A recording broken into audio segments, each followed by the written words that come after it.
This video we're going to talk about the farm system. Now, in real baseball, the farm system is crucial to an organization's development. Oftentimes you hear about a team with a bad farm system and how they struggle to bring up their own homegrown talent. And in other situations, teams like St. Louis come to mind where they have a strong farm system and they always seem to be replacing people. Well, in Lords of Baseball, we've tried to duplicate this in our farm system. Now, at the very beginning of the game, everyone's farm system will be based on a single chart. And right now, the chart we've been using is right here. As you can see, based on the number of stars in your farm system, you're going to get a certain number of players. And you see the chart is broken down into three types: the phenom player, the prospect player, and the utility player.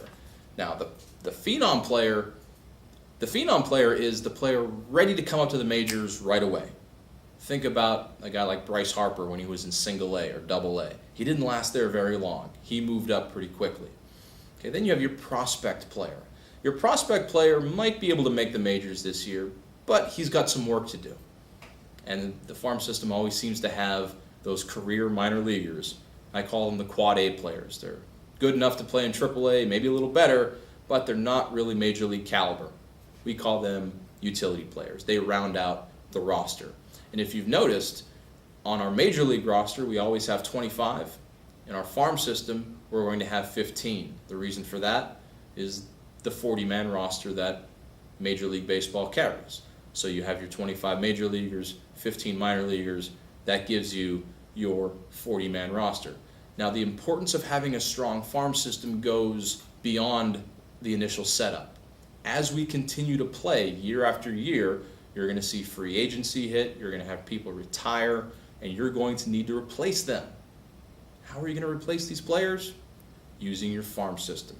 And using your farm system to replace your major league team will benefit your major league team, and that will in turn score you more victory points, which is the reason why we're playing, right?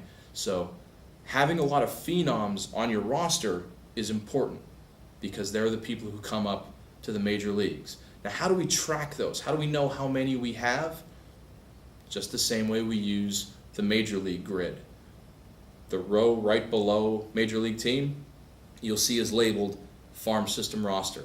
And since we only have 15 people there, the 15 squares are plenty to track your phenoms, your prospects, and your utility players. As the game progresses, as you bring a player up and maybe a player goes down, you're going to see how these grids are utilized to quickly maneuver a phenom up to the majors and maybe a prospect into a phenom. We'll talk about that in a future video, as well as how we actually play the game, how the cards are used, things like that. Check it out.